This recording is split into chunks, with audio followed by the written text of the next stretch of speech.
My name is Jonathan Rivers. I'm 38 years old, and I run a small but steadily growing construction business out of Raleigh, North Carolina. It's honest work, early mornings, long hours, and plenty of sweat, but it's mine. I built it from the ground up over more than a decade, and I'm proud of every inch of it. I never imagined that the person I once planned to marry would one day drag me into court, demanding half of everything I owned: my house, my business, even my retirement savings. The twist: we were never married.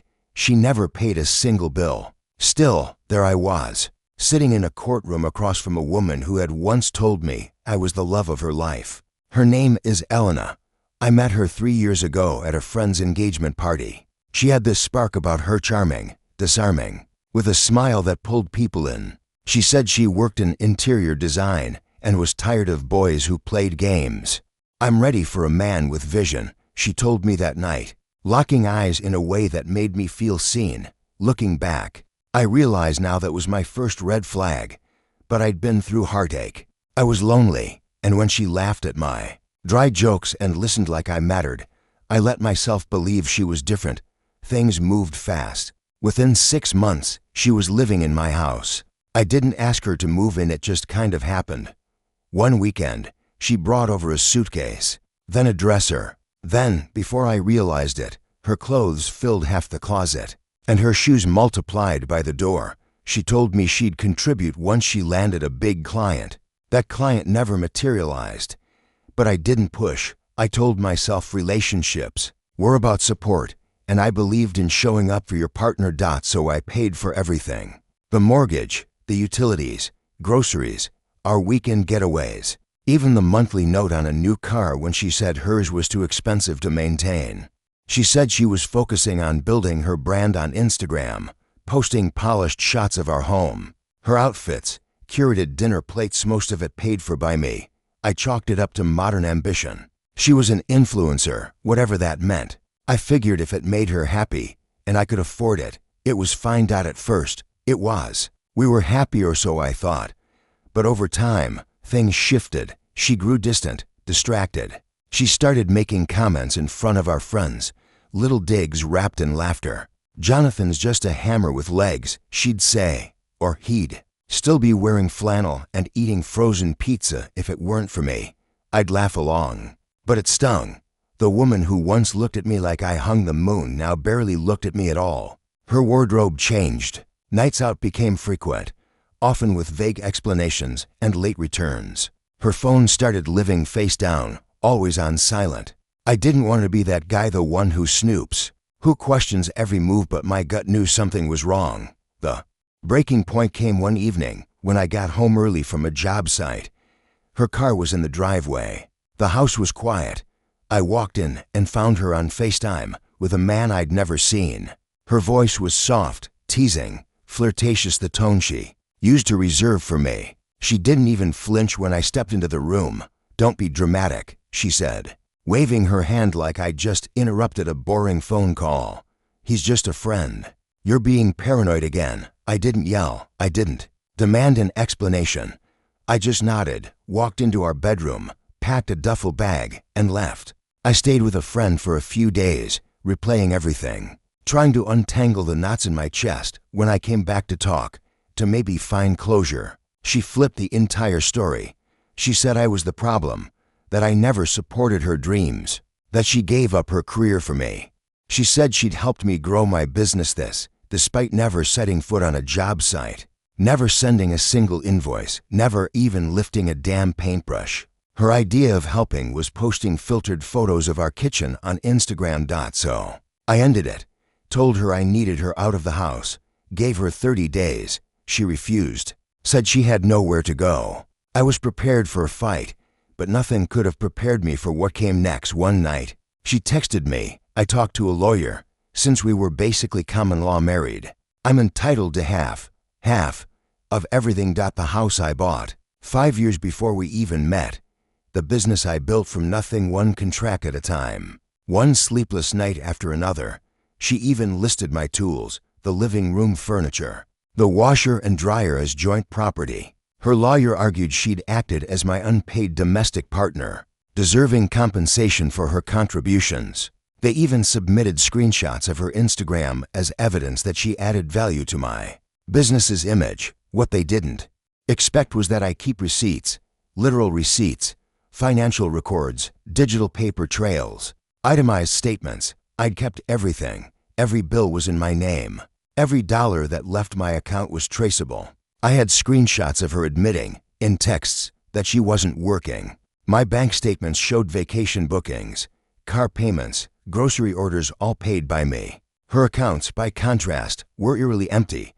But the real twist came when my lawyer and I reviewed the shared Venmo account we used for groceries. Elena had quietly been transferring small amounts of money to herself over 2 years, labeling them cleaning services, meal prep, laundry, fake payments she made herself to justify a paper trail of contribution. In total, she funneled over $9,000 into a separate savings account I didn't know existed. When we presented that in court, her narrative unraveled. The judge dismissed her claim outright, calling it a clear attempt to exploit the system. He even scolded her for her entitlement, stating plainly that the court would not reward manipulation. She stormed out of that courtroom humiliated, her tears not of sorrow, but disbelief. She genuinely thought her plan would work, that just by calling herself a victim, the world would bend in her favor. She moved out a week later, left a handwritten note on the kitchen counter. "You'll never find someone like me again," it read. I laughed when I read it, because that was the point. I thought that would be the end. But Elena didn't go quietly. She turned to social media, posted cryptic quotes about narcissists and escaping toxic love. She tagged the places we used to visit. She painted herself as the survivor of some invisible war. Our mutual friends started drifting. Some messaged me, confused and cautious. "I didn't know you were like that," one of them said. I ignored it until a longtime client called me. He sounded uneasy. "Hey John, just checking in. I've seen a few things online, and I need to make sure there's nothing I should be concerned about." That's when I understood Elena wasn't just venting. She was trying to ruin my reputation. If she couldn't get my money through the courts, she'd try to destroy my business from the outside. I documented everything: her posts, her messages, the comments she left under mutual friends' photos. One subcontractor told me she had contacted him directly, warning him I was under investigation. It was all a lie, but lies, repeated enough, start to stick. This time, I fought back. My lawyer filed a defamation suit. I didn't care about damages. I just wanted the truth on record. That's when the real bomb dropped. During discovery, we found 2 forged utility bills.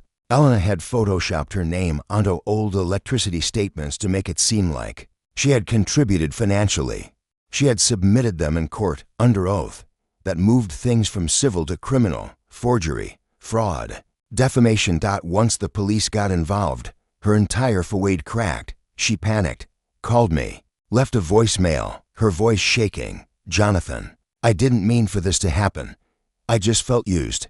Can we please settle this quietly?" I never wanted it to go this far. I didn't answer, not out of hate, but because I finally understood what I'd been too blind to see before. Every apology was just another play, another strategy, controlled, dressed as remorse. In the end, she accepted a plea deal, misdemeanor fraud, and a public apology on the very platform she used to attack me. In the video, she admitted to lying, manipulating, forging documents. She claimed she'd been emotionally unwell and acting from a place of desperation. But the damage was done. Her followers turned on her, clients ghosted her. People she once convinced began posting comments like, "You almost destroyed an innocent man." Meanwhile, I kept moving forward, rebuilding what she tried to tear down. My loyal clients stuck with me. My team tightened up. Word got out about what really happened, and slowly my name recovered. Somewhere in the middle of that healing, I met someone new. No filters, no games, just honesty. She didn't care about my income, my status, or the house I lived in. She just liked me, Jonathan, the man, not the brand. And after everything, that was the rarest gift of all. About a year later, on a rainy afternoon, I was walking downtown when I spotted Elena through the window of a cafe, alone, scrolling her phone, eyes hollow, like she was still chasing something that kept slipping away. Our eyes met through the glass. I nodded once and kept walking. That was the real win, not revenge. Not the lawsuit. Just knowing I was finally free from the storm she carried with her, and that I would never again let someone else write my story.